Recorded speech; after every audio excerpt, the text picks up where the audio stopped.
Good afternoon, friends. Myself Jansari Kishore from Naukar Institute. Today, I will teach in Standard 12 the main book Flamingo, chapter number 2 Lost Spring. उसमें second जो story थी I have completed. Now in this video, I will solve some question answer. So I'll give you homework that and I will solve some question answers so that you can understand this questions also clearly. So first question is, what is Sahib looking for in a garbage dump? Where is he and where has he come from? तो ये जो साहिब था वो garbage dump यानी एक ढगला, उसमें क्या ढूंढ रहा था?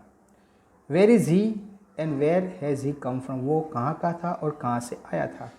तो Sahib is looking for coins and rupees not in the garbage dump.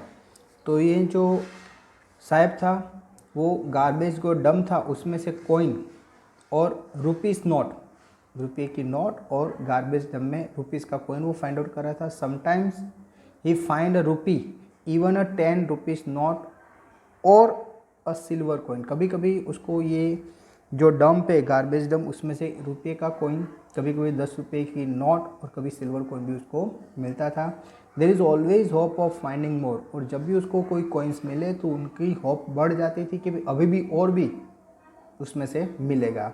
He is in अ सीमापुरी, वो सीमापुरी में रहता था. Sahib has come from Bangladesh, Sahib कहाँ से आया था? बांग्लादेश से आया था. और अभी वो कहाँ रहता था? दिल्ली के दूर एक सीमापुरी नाम का एरिया है, वहाँ पर रहता था. He came with his mother in 1971 में वो अपनी फैमिली के साथ, मदर के साथ वो यहाँ पर आ गया था. His house was set amidst the green field of Dhaka, वो कहाँ रहता था? बांग्लादेश में ढाका नाम का कोई सिटी है, वहाँ पर वो रहता था. Storms swept away their field and homes, वहाँ जोर से स्टॉर्म आया था, स्टॉर्म की वजह से उनका जो फील्ड थी, फार्म था, उनका घर सब क्या हो गया? स्वेप्ट अवे यानी चला गया. सो दे लेफ्ट इट, इसलिए उन्होंने वो जगह लेफ्ट करके वो यहाँ पर आ गए थे. Okay, now the second question, what explanation does the author offer for a children not wearing footwear? तो यहाँ पर जो छोटे बच्चे यानी जो रैग पिकर्स है वो लोग क्या नहीं पहनते थे? शूज़ नहीं पहनते थे, चप्पल नहीं पहनते थे. तो उसका वो क्या रीज़न बताते हैं? The author come across many shoelace rag pickers children in her neighbourhood. तो जो ऑथर थे उन्होंने देखा था कि यहाँ बहुत सारे उनके नेबर में जो चिल्ड्रन थे, रैग पिकर्स थे, वो लोग शूलेस यानी कभी वो शूज़ पहनते नहीं थे. According to her, one explanation of this habit of remaining barefoot is that it is a tradition among the poor children of this country. तो उनके एक एक्सप्लेनेशन सुना था कि ये लोग की हैबिट है बेयरफुट रहना और उनका जैसे ट्रेडिशन है, और ऐसे बहुत सारे बच्चे जो रैग पिकर्स है वो पुअर बच्चे वो क्या करते हैं? इसी तरह से बेयरफीट ही रहते हैं. However, the author quickly mentioned that calling in a tradition could be just a mean of justification of the utter destitution.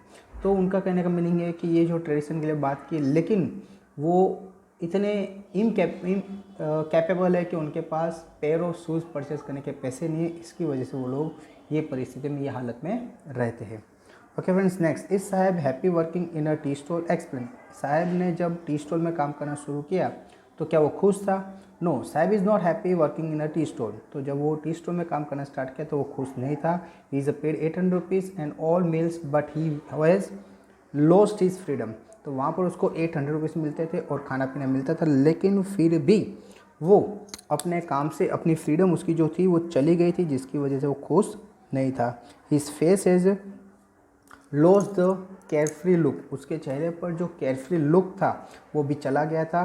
The steel canister seemed heavier than his plastic bag, जो स्टील कैनिस्टर था वो उसको plastic bag से भी ज़्यादा heavy लग रहा था क्योंकि उसकी फ्रीडम चली गई थी.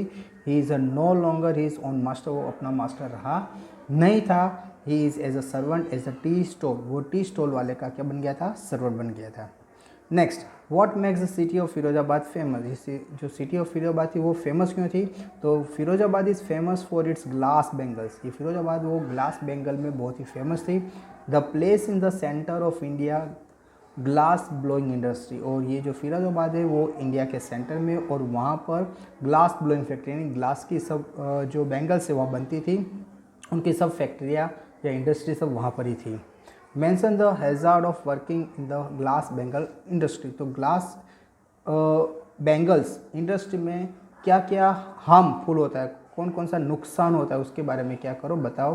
The Bengal makers face many problems in a glass industry, जो बेंगल मेकर है उनको ये ग्लास इंडस्ट्री में बहुत सारे प्रॉब्लम है, जैसे they have to work in the dingy cells without air and light in the high temperature of the furnace, तो उनको डिंगी सेल यानी छोटी छोटी सेल में विदाउट एयर, जहाँ पर हवा भी नहीं आती एंड लाइट भी नहीं आती, प्रकाश नहीं होता, ऐसी जगह पर, वो भी हाई टेम्परेचर वाली जगह पर जहाँ पर फर्नेस भट्ठी होती है वहाँ पर उसको काम करना पड़ता है। The dust from the polishing the bangles is injurious to eyes, और ये जो डस्ट है जो जब वो पॉलिश करते हैं ग्लास को, तो उसका जो बेंगल का डस्ट है वो उड़कर उसकी आँख में जा सकता है, जिसकी वजह से उनकी आँखों का भी प्रॉब्लम हो सकता है। They often lose their eye sight before they become adult, जब वो बड़े होते हैं तब तक उनकी आई साइट कभी कभी चली जाती है, वो देखना बंद हो जाता है, अंधे बन जाते हैं। They eyes are more adjusted to the dark than to the light outside, तो उनकी जो आंखें हैं वो अंधेरे में इतनी एडजस्ट हो जाती है कि दिन में वो देख नहीं सकते और अंधेरे में देखने की उनकी जैसे हैबिट हो जाती है। How is Mukesh attitude to his situation different from that of his family, okay, तो उसका जो मुकेश एटीट्यूड था वो अपनी फैमिली से कैसे अलग था, कि Mukesh belong to poor family of bangle maker, Mukesh का जन्म बेंगल मेकर के फैमिली में हुआ था, but his attitude is very different from his family, लेकिन उसके फैमिली में के लोग के जो एटीट्यूड थे उससे ये मुकेश का एटीट्यूड अलग था। क्यों? कि he want to break the family tradition to bangle making, उसका प्लानिंग पूरी लाइफ ये बेंगल मेकिंग में बिताना नहीं था। He is a daring a determine, उसने डेयरिंग किया था, डिटरमाइन किया था। He has hope to dream he want to be motor mechanic, उसका एक ड्रीम था, उसने पहले सोचा था कि वो मोटर मैकेनिक बने। ओके फ्रेंड्स, तो यहाँ तक यहाँ पर क्वेश्चन से एक्सप्लेन किया, आई होप आपको पता चला होगा, और I will send the PDF you to do the homework. Thank you very much to listen me carefully.